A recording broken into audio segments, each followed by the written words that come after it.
Welcome to my channel. இந்த கோதுமை உருண்டை எப்படி பண்ணுறதுன்னு இன்னைக்கு இந்த வீடியோவில் பார்க்க போகிறோம். இன்னைக்கு தான் முதலாக எங்கள் சேனல் வீடியோவை பார்க்குறீங்கன்னா பக்கத்தில் இருக்க சப்ஸ்கிரைப் பட்டன் கிளிக் பண்ணிவிட்டு அது பக்கத்தில் வர பெல் பட்டனை கிளிக் பண்ணி ஆள் கொடுத்துக்கோங்க. அப்போ தான் நாங்கள் போடுற எல்லா வீடியோவும் உடனடியாக உங்களுக்கு நோட்டிஃபிகேஷனில் வரும். ஓகே, இப்போ எப்படி செய்கிறதுன்னு பார்க்கலாம். தேவையான அளவுக்கு கோதுமை மாவு எடுத்துக்கோங்க. நான் இப்போது 2 கப் அளவுக்கு கோதுமை மாவு எடுத்திருக்கேன். தேவையான அளவுக்கு உப்பு சேர்த்துக்கோங்க. கொஞ்சம் கொஞ்சமாக தண்ணி மிக்ஸ் பண்ணிக்கோங்க. நான் இப்போ 1/4 கப்பு எனக்கு இது கரெக்டாக இருந்துச்சு. எண்ணெய் எதுவும் சேர்க்க வேண்டாம். சப்பாத்தி மாவு அளவுக்கு கரெக்டாக பிசைஞ்சுக்கோங்க. அப்போ தான் நல்லா சாஃப்டாக இருக்கும். இப்போ இந்த அளவுக்கு நல்லா சாஃப்டாக பிசைஞ்சு எடுத்தாச்சு. இப்போ உருண்டைக்குள்ளே வைக்கிற ஸ்டஃபிங் ரெடி பண்ணலாம். நான் இப்போ 2 கைப்பிடி அளவுக்கு தேங்காய் எடுத்திருக்கேன். நல்லா துருவி வச்சிருக்க தேங்காய். இப்போ 3 ஏலக்காய் சதைச்சு வச்சிருக்கேன். இப்போ இதில் சேர்த்துக்கலாம். இப்போ 2 ஸ்பூன் அளவுக்கு சீனி போட்டுக்கிறேன்.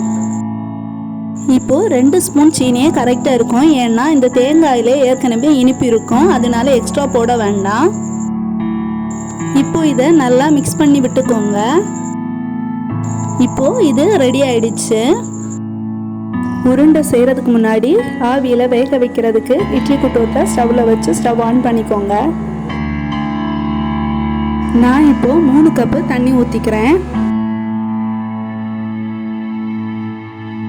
இப்போ மூடி போட்டு மூடி வைக்கலாம். ஏன்னா தண்ணி கொதிக்கட்டும். இந்த டைமில் உருண்டை ரெடி பண்ணலாம். ஒரு தடவை மாவை இந்த மாதிரி நல்லா பிசைஞ்சிட்டு இந்த மாதிரி ஒரு சின்ன சைஸ் உருண்டை எடுத்துக்கோங்க.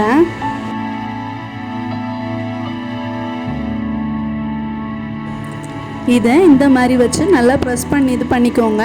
ஏன்னா ஓரம் வந்து திக்காக இருக்கக்கூடாது. அதனால இப்போ சென்டர் சைடு திக்காக இருக்கக்கூடாதுல்ல, அதனால இந்த மாதிரி எக்ஸ்டெண்ட் பண்ணி ரப்பர் பேண்ட் இழுக்கிற மாதிரி இந்த மாதிரி சைடு இழுத்துக்கோங்க. அப்போ கரெக்டாக சாஃப்டாக இருக்கும். இப்போது உள்ளங்கையில் வச்சிங்கன்னா இந்த அளவுக்கு கரெக்டாக இருக்கணும். அப்போ தான் கரெக்டாக இருக்கும். இப்போது இந்த மிக்ஸை இந்த மாதிரி சென்டரில் வச்சுக்கோங்க. நான் இப்போ 1 ஸ்பூன் தான் வைக்கிறேன். சைடை வந்து இந்த மாதிரி மடித்து கொடுத்துக்கோங்க. எங்கேயாவது ஓட்டை இருந்துச்சுன்னா ஆவியில் வேகும்போது அதில் இருக்க அந்த சுகர் ஃபில்லிங் வந்து அப்படியே வெளியில் வந்துடும். அப்போ டேஸ்ட் அதிகமாக இருக்காது. அதனால எந்த ஓட்டையுமே ஹோல்ஸ் எதுவும் இல்லாமல் கரெக்டாக இந்த மாதிரி செஞ்சுக்கோங்க. இதே மாதிரியே எல்லாம் செஞ்ச பிறகு எப்படி இருக்குன்னு பார்க்கலாம். இப்போ எல்லாமே இந்த மாதிரி ரெடி பண்ணி எடுத்தாச்சு. இப்போ இதை இட்லி தட்டில் அரேஞ்ச் பண்ணி வைக்கலாம்.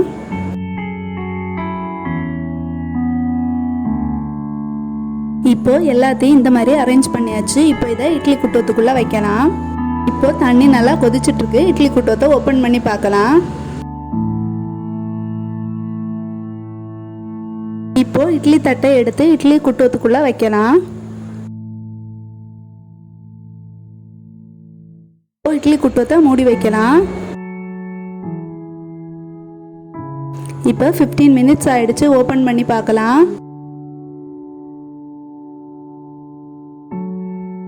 இப்போ இது சூப்பராக ரெடி ஆயிடுச்சு. இப்போ இதை தனியாக எடுத்து வச்சுக்கோங்க. இப்போ இது ஆறட்டும். ஆறின பிறகு ஒரு சாசல்ல இதை எடுத்து மாற்றி வைக்கலாம்.